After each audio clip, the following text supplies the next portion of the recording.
Good evening. Welcome back to the Black Doctoral Network weekly web series Conversation Starters. I am your moderator, Fesse Longe, and I am thrilled that you could join us for another wonderful episode of Conversation Starters. Today, we'll be focusing on the importance of emotional intelligence in leadership. Facilitating this wonderful discussion are three expert scholars that will share their insight on this topic. Our first panelist joining us this evening is Dr. Aries Davis, who is the founder and chief diversity strategist, solving complex multicultural workforce challenges utilizing diversity experts in using EQ to address mindset, emotions, and well-being shifts in the workplace of her business Workforce EQI LLC. I welcome you, Dr. Davis. My pleasure. It's great to be here. Thank you. The next panelist joining us this evening is Dr. Rhonda Glover Reese, who is the CEO of Rhonda M. Glover Group, LLC, which is a coaching, mentoring, training, and development firm. Her research interests focus on making the roadmap visible, Black female leaders in federal law enforcement ascending to the senior executive service. I'll welcome you, Dr. Glover Reese. Thank you so much. It's a pleasure to be here. Thank you. Thank you. And the next panelist joining us this evening is Dr.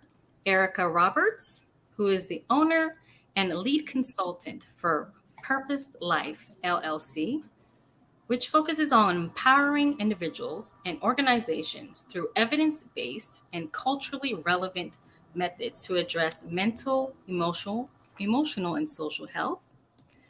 Research interests focus on does emotional intelligence, training, leadership development, and mentoring encourage positive behavioral changes in previous offending and at-risk young adults.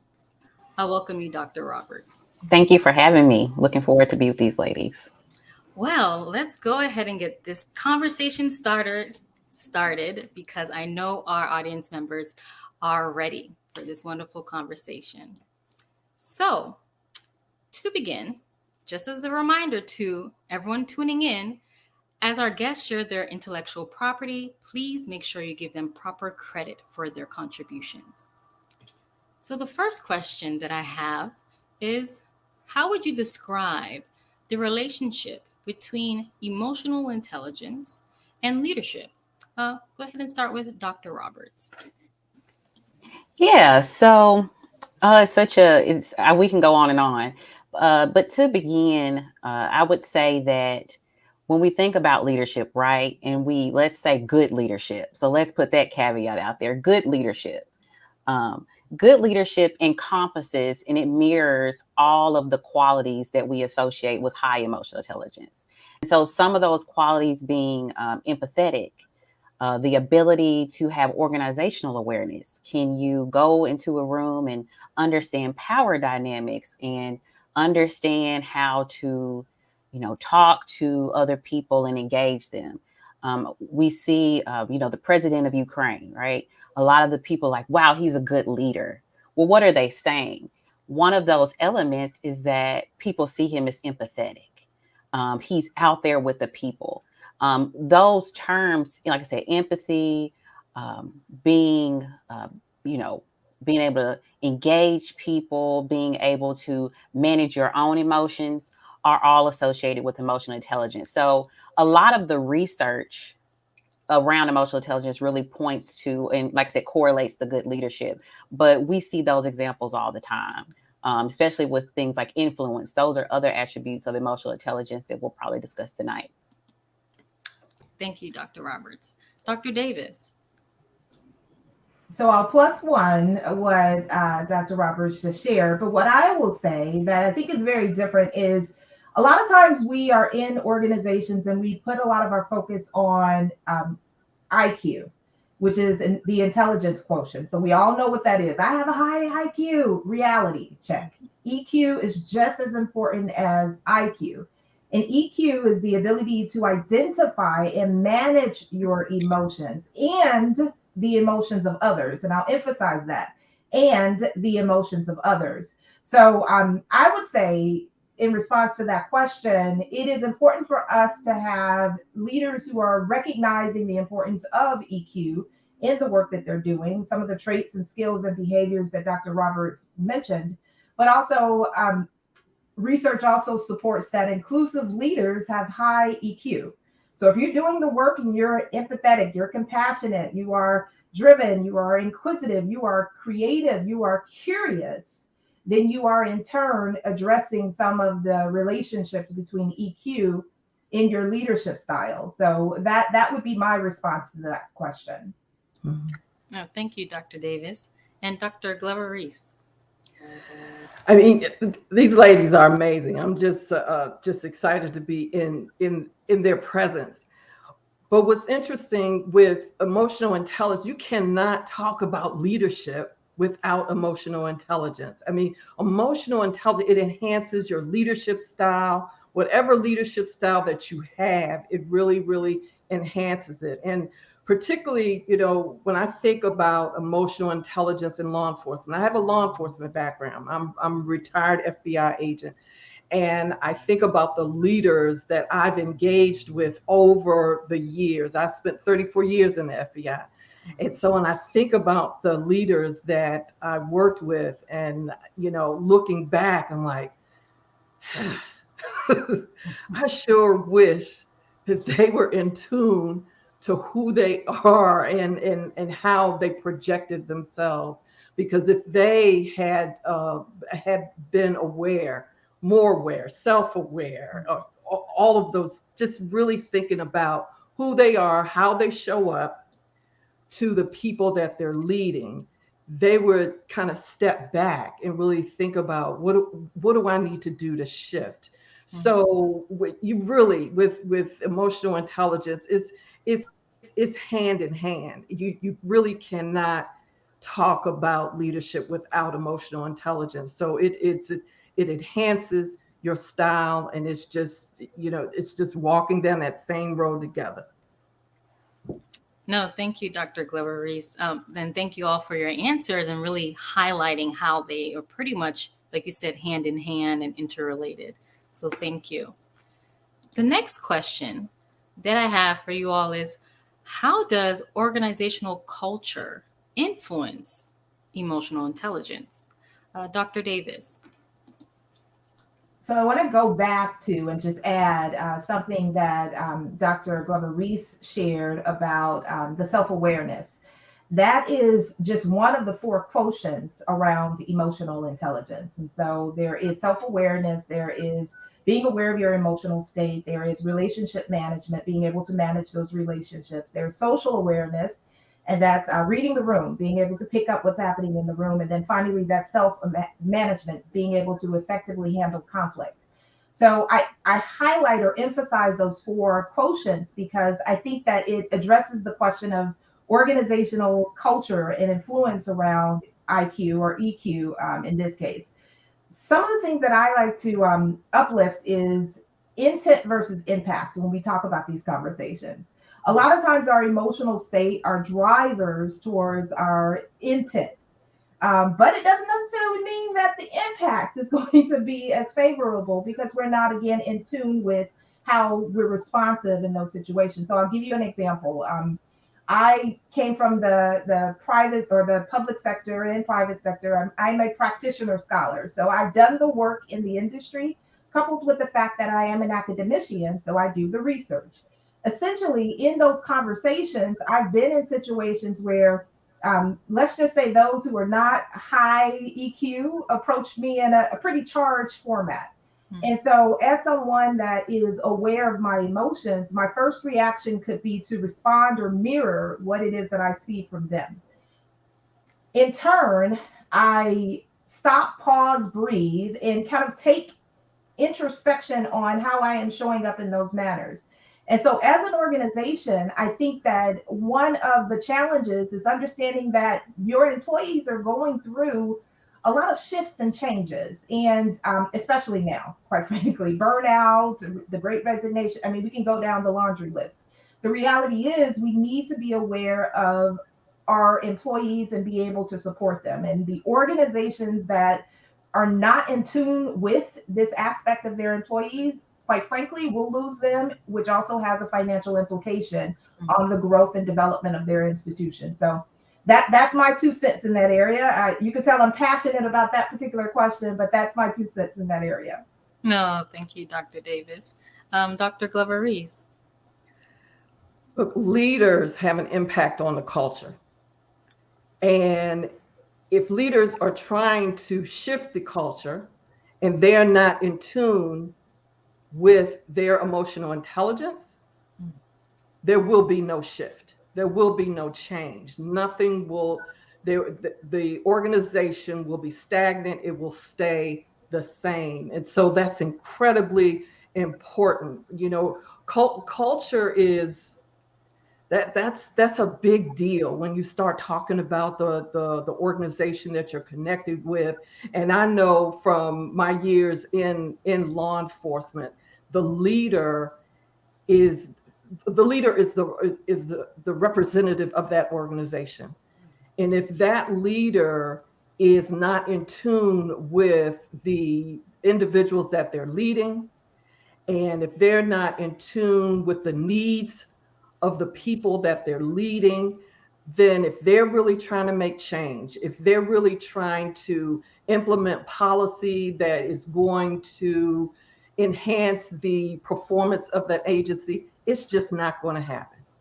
Until they are in tune with the people that they lead, nothing will change. So I think when you talk about culture of an organization, you really have to be that leader that is really in tune with who you are and be in tune with the people that you are serving in order to really impact the culture. And even if you're trying to make a change in that culture for the betterment of that organization.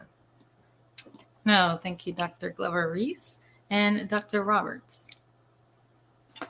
Yeah, so I will first say that both doctors made such excellent points, and two things that stood out to me from what they both said is when Dr. Davis mentioned impact, and Dr. Glover Reese mentioned change.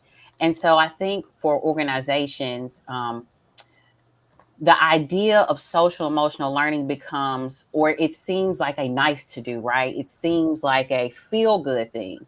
But we're talking about practical tools. We're talking about skill sets that everyone needs to thrive outside of the workplace and especially in it, and especially if you're in management. So if you're, when we, intersect this with change theory, when we talk about long-term impact, so bottom line is important. Well, emotional intelligence is not a nice to do because we're dealing with humanity. We're dealing with people. We're dealing with, and you can't leave that out. You can't ignore, as Dr. Davis pointed on, that you're dealing with customers, you're dealing with employees, you're dealing with managers who are human. They have different emotions, they exude different feelings, they express those emotions differently. The customers then internalize that impacts their everyday work. Again, this isn't a nice to do. These are things that you need to know. If going back to the first question, you're going to be a good leader.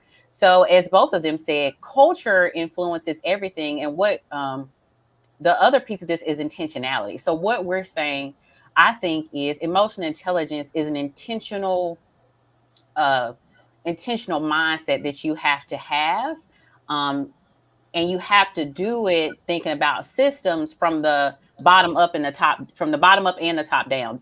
When we think about culture, this has to be a holistic, intentional integration of social emotional learning and social emotional awareness from both, like I said, an organizational level, so strategy and the way they do things, but also just, again, acknowledging your own self-awareness and your own emotional, being able to self-regulate your own emotions. No, thank you, Dr. Roberts, and no, thank you all for answering that question. Great. I believe that just hearing everyone talk, people really don't think about the importance of emotions in the organizational setting. So thank you all for that insight into that question. So the next question that I have is, how does race or ethnicity impact the effectiveness of emotional intelligence in the organizational setting? Dr. Roberts. Yeah, so you give me the really, I feel like complex question, especially when you bring in race and ethnicity. um, so a couple of things. Okay, I have a couple of thoughts on this. Effectiveness is what's throwing me off because I don't know if it's necessarily the effectiveness, but I definitely think when you talk about organization, if we bring back culture, if we talk about race and ethnicity, the country, I would say, has a complex history with emotions or emotional regulation. And this is why I say that. If we put this in the context of African Americans, right? Hmm. Um, I would say like we're all African American women on this called this us and how we've expressed our emotions has been a topic of conversation, right? Whether it's a lot of emotion or a little bit, it has been in some sense regulated. So I think you can't take out, um, you know, the history of race and race relations in this country without answering this question. So I definitely think that influences how we look at emotional intelligence. I think that the impact of it is that generally all people need high emotional intelligence, and all ethnicities and groups have people with high emotional intelligence. I think that as far as effectiveness goes, that more research could be done to kind of bring all the pieces to the puzzle. And a lot of people are doing it where we look at, histories of trauma, how we look at how different cultures express emotion. So if I'm going to be emotionally aware, and if I have a team that is diverse in nature, I have different ages, different genders, different sexual orientations, different ethnicities and races, all of them may exude happiness different. They may exude anger differently. They may exude these things differently. How they interact with our customers may be different. How they do conflict resolution is different. So I think as far as effectiveness goes, it really goes to the person, I would say monitoring. If you want to implement it effectively, then I think you have to. It brings in the other side of the conversation is being more culturally diverse, or intelligence from the sense of have being more intelligence from diversity. So that DEI piece I feel like has to come in to support your understanding of how to use it based on who you're interacting with. No, thank you, Dr. Roberts. And just want to reach out to our audience members that are tuning in. I hope you are enjoying this conversation. Please feel free to share, like, comment, or ask any of our wonderful scholars, expert panelists here any questions that you might have as we continue this conversation on emotional intelligence in leadership. So, continuing on, Dr. Davis. So I'm nipping at the butt to answer this question as well because I go back to the research, but I also go back to experiences. So how many of us, just by raise of hands, I know I can't virtually see you, but just give me a high five in your chat box. But how many of us have experienced what's called black, in this case for me, black fatigue? Some people, and there's a researcher preeminent researcher who has classified it as race-based trauma and stress, RBTS, and it's very similar to the trauma that military professionals go through, and they equate it as being very similar from the outcomes in terms of how we respond thereafter. And so it's important for us to emphasize that we are going through stress, trauma. We are in situations that impact the way that we show up for work. We talked about Dr. Roberts mentioned the cultural component. There's another term that I'll throw at you, and it's called cultural humility. And it's just really being aware of the cultural components of how or of that person's experiences. And so if I am aware and if I am acknowledging experiences, the lived experiences of that person, then I am uplifting those experiences by saying that I understand your struggle, or better yet, I may not necessarily understand, but I am compassionate, I am empathetic, I want to be available to kind of address your journey. And I'll finally say Daniel Goleman, who is one of the preeminent scholars, and most people will acknowledge him as being the creator of the term or coining the term emotional intelligence, actually came up with a recent article and he talked about positive outlook. And going back to the racial and the ethnic piece of it, it is the ability to see the best in people and situations and events. How about us, again, from the outside in, if you don't have the same cultural or racial or experiences of others, how about looking at the positive outlook of that person's lived experiences? And so that's what I would say is one of the effectiveness of EQ or EI in some places in around organizational settings. Thank you, Dr. Davis. And Dr. Reese. I spent 34 years in the FBI, and I was, at the time of my retirement, there were about 142 Black female special agents in the FBI out of thir- over almost 14,000 agents in the world, which was very, very, I sense, out of order. And when I think about being the only one and being in an organization where I didn't see a lot of me, a lot of women that look like me, the emotional intelligence in talking about race and the impact and the effectiveness, sometimes it just was not there because of the people that I worked with, and really did not have the opportunity to even discuss race or even consider it, because they did not have that visibility until someone that looked like me would show up. And when I see this question, and I think about Patrick. Patrick was a young man that was killed by the police, Grand Rapids. And I don't know whether you all heard about it or not, but it broke my heart, because I think about emotional intelligence in policing, in organizations, in law enforcement organizations, and how it's important for officers to really understand how they look and how they show up to other people.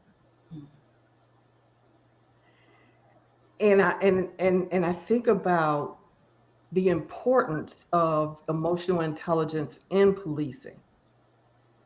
Now, that's going to be one of the things that I work hard to do to make that happen.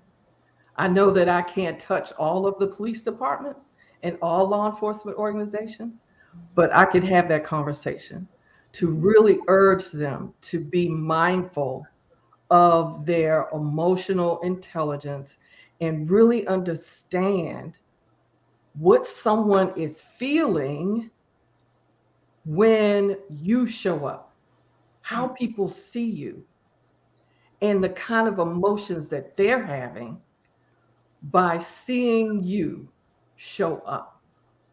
And so that is that's incredibly important, particularly in law enforcement, because that's my space. That's where I hang out. And it's going to be the demise of policing if there is no shift. And there's got to be. It's got to be a shift in how officers show up, how agents show up, how all law enforcement shows up. Because law enforcement is there to help. Law enforcement, now all officers are not bad, but I'm telling you, there are those that are out there that unfortunately have revealed themselves, but people have died as a result of them showing up. So it's important that in organizations, that leaders really ensure that they are in tune with their emotional intelligence for their organizations. And from where I sit, policing, it's incredibly important. Oh, thank you, Dr. Reese and Dr. Davis and Dr. Roberts. I knew that question was going to be a bit heavy, but I appreciate all the different angles that you all approached it, and I see that our audience member is definitely enjoying this conversation. So I thank you all. So the next question that I have is, how does the socio-political climate influence emotional intelligence among leaders? Dr. Davis. So I'll say one thing that I think is important for us to understand is that as people of color, in this case, is how I identify. I am an unapologetic African American Black woman. I sit on the ancestors or the shoulders of my ancestors, and I was sharing this with the ladies earlier. And I always uplift that in my conversations because when we are in heightened situations of social and political climates that sometimes we don't have control of, we are traumatized, quite frankly. And what do we do with that trauma? How do we address and how do we support ourselves? I think what's important is for us to be able to show up authentically. And to be able to show up authentically means that, and I use this quote a lot, it's my own personal quote, but it is being able to bring your weekend self to scenarios and situations and environments. But when you are again in environments that may not offer that support and that safety, it's hard to do. And so, from a social and political impact, I think it's one, acknowledging that we're all going through crises and stress and trauma. The second thing is prioritizing behaviors that are inclusive, making sure that we're supportive of those that are going through this trauma. Again, both social, emotional. Dr. Roberts mentioned that earlier. We also have to promote resources for mental health and well-being. Let me emphasize that one more time because mental health is health. And a lot of times we omit that aspect of our experiences. Imagine, I call it overlapping crises. You have the social piece, you have the cultural piece, you have the racial piece, you have the gender piece, you have the health piece. And all of this is compound on top of us in our organizations. And we're expected as leaders to show up and show out. How is that possible when you don't have resources to uplift you and give you that well-being and that wellness that's necessary so that you can be effective? And I'll say this one last part. As leaders, and this is in one of the articles that I wrote, and hopefully if you follow me on social media and all of those types of things, I talked about emotions in the workplace, but one of the things that I suggested is, as leaders, we're charged with supporting our teams. However, we are also charged with supporting ourselves. Sometimes we have to be very honest with ourselves and our emotional state and say that, you know what, I'm not well today. Today is not a good day for me. And so that you can also have people that are external resources to provide you that care that's necessary for you to be well, especially around the overlapping crises that's happening to all of us. No, thank you, Dr. Davis. And Dr. Reese. Ooh, that's a hot one, particularly on the heels of my response earlier about, when I think about policing and how some of the officers that are really working hard to make change in the departments just based on the climate, right? The impact that other officers have caused, that negative impact. And Dr. Davies, you hit it when you started talking about mental health and the importance of ensuring that people are okay. And I know with law enforcement leaders that is a challenge for them when you see officers taking their own lives, and you see uh, officers putting in hours and hours of work to compensate for the lack of resources, because there's been a call to defund the police, or that department, funding has been stripped. And so it causes, there's an impact on those that are there that are still trying to do the work. So leaders really have to be in tune to the people that are there. They have to be watchful and mindful of how they're doing. They have to be really engaged in the community to ensure that they are really addressing the issues that are out there, and understanding how people are feeling, their emotions, because emotions run high. Emotions will run high, and they've been running high for years. And so, as long as that leader is engaged and really paying attention to how those emotions are impacting the officers that they're leading, it's that emotional intelligence is really going to, that climate is going to influence that in a mighty way. Now, thank you, Dr. Reese. Dr. Roberts. Yeah, so two quick points I'd like to make. The first one is when Dr. Davis mentioned authenticity.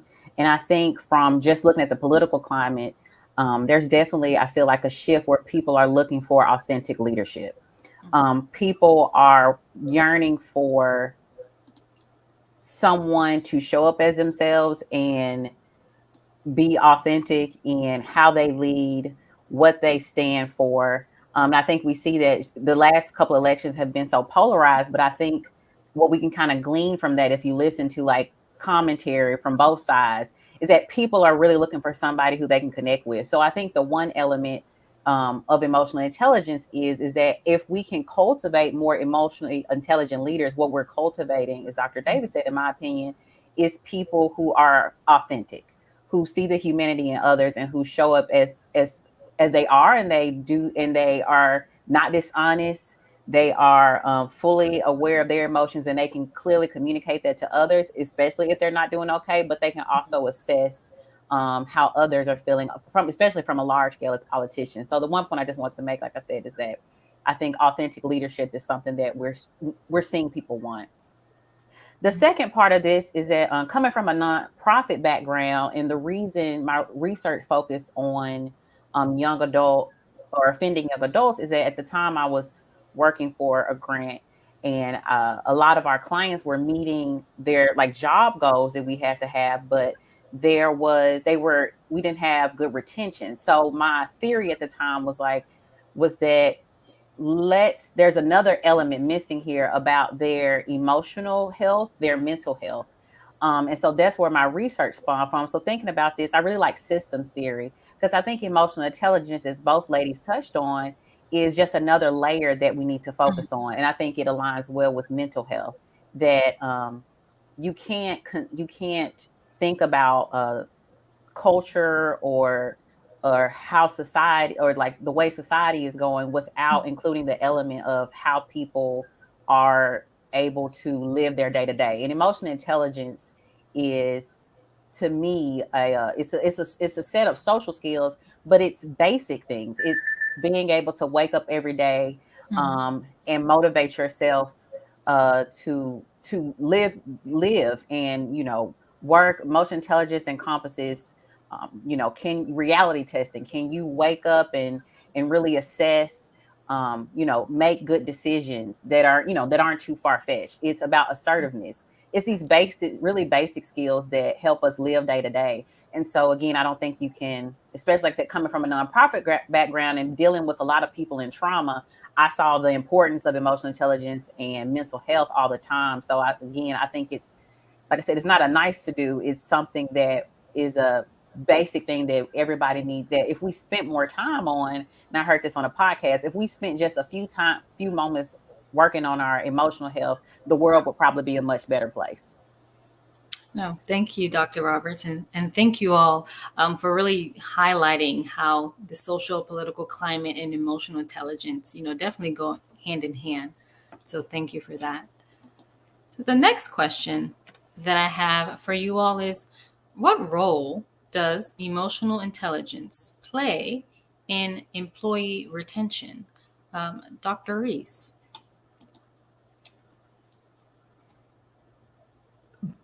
The biggest role ever. Look, we have people leaving. People leave leaders. If a leader is not doing what they're supposed to do, if they're not focused on the employees, people are going to leave. The days are gone where people will spend time in one place. Like me, I spent 34 years in the FBI, and every time I say that, every now and then someone's like, wow, wow, you spent 34 years. Yeah, I did. And you'll find some people in the federal government that will spend just, that same amount of time or even more. But if if you're not in tune to employees, you're not in tune to how you show up, Hmm. your attitude is out of order, because you're creating an environment that an employee just won't stand for, Mhm. because from their perspective, they have choices. Now that they have choices. And so they're going to leave. And so when you have employees leaving in droves, you're going to that's money walking out the door. That's a resource running out the door. That's time and effort of doing that background. Really, going out and investing in that person to come on board in your organization, and you're not going to treat them right. You're not going to ensure that the environment is an exciting environment to work in. You're not going to ensure that they have everything they need to be successful for the organization, whether it be in the government or whether it's private sector, when they're really looking to you to lift that organization, that corporation, and then you're going to hire them and you're not going to treat them right. Oh no, they're out. They're deuces. They're not going to hang around for that.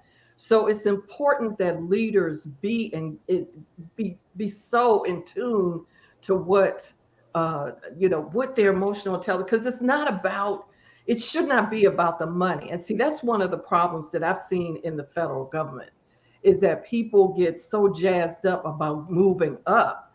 Hmm. They're not thinking about what comes with that. They're thinking about, okay, I'm going to make more money. They're not thinking about that they have to take care of people. They have to be engaged with people. They have to be mindful of how people are feeling. And so that's where I see some of the challenges from where I sat and where I continue to sit, because I still have that connection to federal law enforcement. And so it's so incredibly important that leaders show up at their best and understand what that means when they show up, and how they affect people, how they turn people off, and how they need to get back on track, because they need to hold on to the people that have signed on. They signed a contract to come work in your agency. But if you don't treat them right, they're going to exit. Hmm. They're going to have that exit interview, and they're going to be good about it. No, thank you, Dr. Reese. Dr. Roberts. Yeah, Dr. Reese, she really hit the nail on the head with a lot of her points. Hmm. And I will say, I'm towards the end, but being a millennial, I think this is, that's very true, is that a lot, we think about millennial generation, and I think of like just my colleagues, why do people leave jobs? A lot of times, like she said, it's not money, it's a cultural aspect. And I think interjecting that emotional intelligence is really a part of the solution, or the beginning of the solution. Because one of the key things is awareness, is that emotional intelligence can help with retention, because beyond bottom line, you're engaged in a deeper awareness of how you're feeling, how your employees are feeling, and like we said earlier, even how that interacts affects customers rather. And a lot of research supports this, that the main reason people leave jobs is, poor company culture or toxic leadership. We hear that a lot. I had a toxic work environment, right? Well, if it's a toxic work environment, why is that? Well, part of it is that you have a leader, as Dr. Reese, discussed, who isn't taking the time to really acknowledge that they're literally creating an environment where people feel repressed and people feel oppressed. And so everybody is acting and engaging based on that environment that was created. So I think that emotional intelligence, as the research supports even more, is that if you give it a try, if you incorporate it in, from hiring and onboarding to when there needs to be a change to, marketing to just how you host meetings, every aspect of your company, then you can see a really profound change. Because again, it the two words that come to mind are awareness and then intentionality. Thank you, Dr. Roberts. Dr. Davis. So I actually started off as a recruiter. So this space I can speak to quite intelligently in the sense that this is what I did. I started my career in this space. And so what I'll offer as a plus one to what both ladies said is organizations need to relearn their ABCs. And here's what I mean by that. There's one, accountability, being accountable for curing toxicity, as we mentioned, as well as burnout, and being able to again hold yourself accountable for the work that you're doing, but equally be able to provide those resources to support. So one, accountability.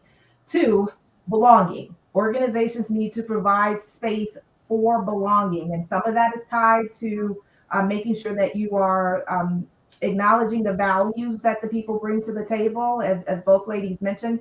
Gone are the days of working until you get the gold watch at the end. Not real. Quite frankly, the great resignation is happening because individuals are understanding and acknowledging that what they value may not be monetary. It may be something intrinsic or extrinsic. So you have to, again, put that into play. The third of my ABCs is the C, and I say that one is commitment. So you said that you'll have this accountability. You said that you'll create the belonging, but how are you going to commit to it? I even challenge any of the people who are on this call as leaders. I challenge you to provide these types of measurements in your performance evaluations, in your conversations that attach back to making sure, again, that you're growing with the organization. So having that commitment to transparency, having that commitment to honesty, having that commitment to curiosity, the trust factor. Those are the components of the C that I would say are important for us to emphasize. So that's what I would say as an important part of retention. And Dr. Glover Reese mentioned this about the exit interviews. I'm going to throw one at you in this conversation. How about the stay interviews? How about you having those conversations now before individuals leave? I think that is just as critical as the exit interview because by that point, it's too late. So how are we not just recruiting, we're retaining, we're sustaining, and then we're also advancing them based on what it is that they've shared with you as their career trajectory. So those are the things that I would add with the retention piece. Thank you, Dr. Davis, and thank you, ladies. I mean, this is a great conversation. I mean, I am learning so much about emotional intelligence on so many different levels and how it applies to every industry differently. And I see our audience members are thoroughly engaged. So I thank you all for your wonderful insight. So I know we've talked a little bit about the political, cultural aspects and the things that, come along with emotional intelligence and leadership. So now I want to move a little bit to some of the recommendations. But the next question is, what are effective strategies that leaders can implement to improve emotional intelligence in leadership? Dr. Roberts. Yeah, so thank you. Dr.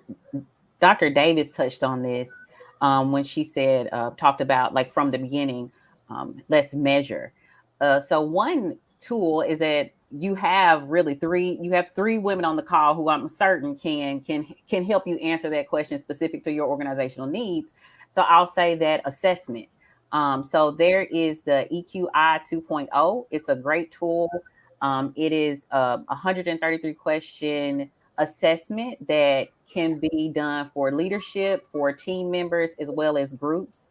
And it provides a pretty robust report, both at the individual level or the group level, that that can then lead to coaching. So really specific measures and really specific, um, strategies to reach the help you reach the goals, whether it's poor retention. Maybe you have challenges around retention, maybe you have challenges around just poor leadership, or maybe you have challenges around poor customer retention. The EQI assessment, after it's taken and you can actually assess the level, then we can go in, and especially if maybe you have a team of people with really low emotional intelligence, we can use those measurements and come up with a game plan for both you and your team. So again, assessing, because that's something that we can measure, and then in about 6 months to a year we can assess that again. So I'll again assess, and then train. So making sure that you have the training available along with it, so that you and your team members understand emotional intelligence and the best way to use it. Oh, thank you, Dr. Roberts, for that information. Dr. Davis. So I came up with a framework. It's called Starting with the Source. It's SOURCE. You can tell I love acronyms, right? So start with the source. And source starts with safety, creating a sense of belonging, making sure that you have an environment that is safe. And this is before we do assessments, this is before we do anything. So you start with the source. Safety. Openness, that willingness to be authentic, the willingness to kind of have these difficult conversations. And sometimes it is going to be difficult. So let's acknowledge that piece. The you is understanding that we're all bringing diverse and unique perspectives to the table. And then R, respecting that diversity, respecting the voices that are in the room mutually. The C is consideration. So that's that yes and that's that curiosity that kind of comes with it. Instead of you listening with the intent to respond, listen with the intent to react. Instead, listen with the intent to respond. So that means that you're empathetically listening so that you can kind of hear what that person is saying, which is the E, and that's active listening. That's that empathy that kind of goes along with the process. So I say start with the source, be aware of your audience, be aware of the needs of your audience, making sure that you're using what's called inspired language. And that's also another coin term, not mine, but someone else's. And that's language that's free from words or phrases or tones that reflect prejudices or stereotypes or biases or discriminatory practices. And so I would say, as leaders, we can improve upon our strategies by just simply using what's called the source and then also inspired language. Thank you, Dr. Davis. And Dr. Reese. So my response is very short. What Dr. Roberts said and what Dr. Davis said.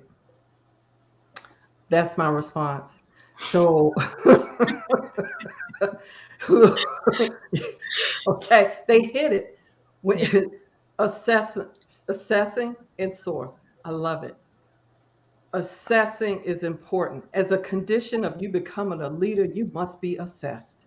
Mm. You must be assessed before you even step into a leadership role. You must be assessed. So that's how you improve. That's your strategy as a leader. You yourself getting assessed and ensuring that the leaders that you are leading are assessed as well. That's it. That's Thank you, it. Dr. Reese. No, I mean, you ladies, expert scholars, have really shared your wonderful insight, and I'm thoroughly grateful that you took time out this evening to just highlight this important piece of leadership, and which is emotional intelligence. So I really tremendously thank you for joining. But before we go, I do have one more question to ask you all, which is, how has your affiliation with the Black Doctoral Network helped to enhance you personally and or professionally? We'll start with Dr. Roberts. Yeah, so I think one thing is that I get to connect to, wonderful scholars such as on this call tonight. But one thing I'll say is that the Black Doctoral Network is needed and unique. And one of the value adds for me is that it's just like tonight, we're having conversations um, about existing problems, but they're culturally relevant. So they consider the culture. And that's really important to me. And I think it's necessary because we can't leave that out in the conversation. Because as we discussed, it's a big, both influence each other. So, yeah, for me, it's the culturally relevant conversations and the connection. Thank you, Dr. Roberts. And Dr. Davis. So I have a very unique situation in that I would say the Black PhD network was one of the catalysts towards me doing work in this field, attending conferences, things like that. So I just shared in the link. One of the first presentations that I made in my journey to become a doctor was for this organization. So I have an allegiance, so to speak. I bow down to the work that you're doing. Um, it also is an opportunity for shared best practices. One of the organizations that I created along with 7 other women at USC was Jenga. And it's Jenga, which stands for, is a Swahili term which means to build. And it really is providing, again, that support system, Jenga Doctoral Association. So a lot of the work that I saw from this organization was a part of the rationale behind many of us as leaders with this particular group or association that was created at USC by us with the intent towards graduation persistence and completion, which is one of the underscores of our work. So I just want to say that this work is necessary. We're a part of a 2%er group, quite frankly, and we have to have resources and support systems like this organization in place to help give us the peer support and the peer mentorship, which research does say is important for us to be able to continue our journey. So that is one of the reasons that I think this work is important with the Black Doctoral Network, and I'm very grateful for being present and being able to share my story.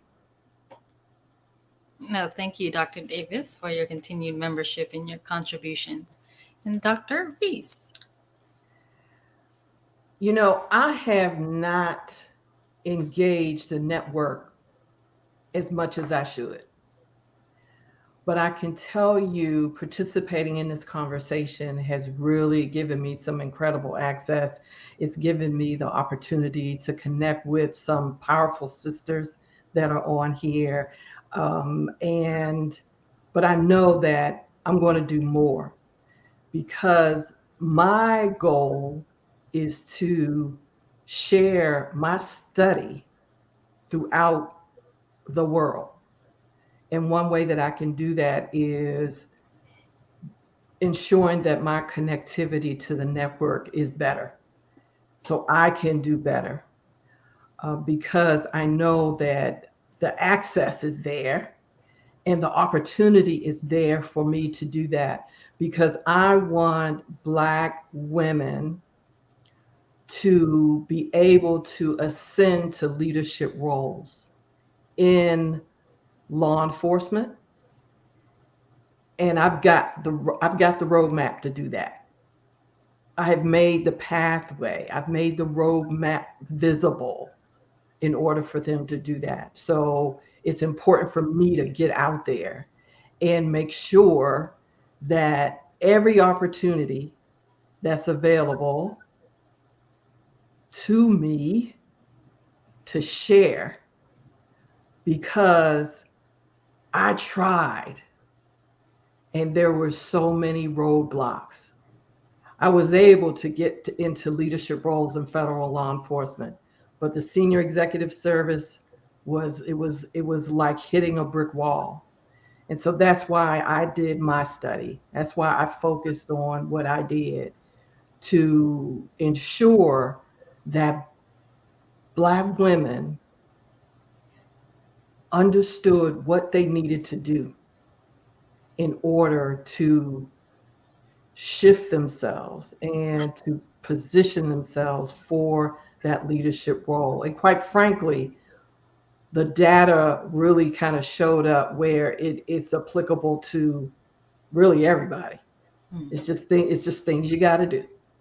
So, but I'm grateful. I was excited to have been invited, and I'm just just so excited to have connected with you all. And I hope that I've said something. I hope I brought something to the table that kind of elevated folks just a little bit, just a little bit. No, thank you, Dr. Reese. And I will collectively say you all brought wonderful information. And I cannot expound upon how grateful I am that you all took this time out to really highlight leadership and the importance of emotional intelligence from various angles. So, as you can see, we have a lot of positive comments coming in. Everyone enjoyed this episode. I know I thoroughly did. So if you haven't already, please share, like, and comment.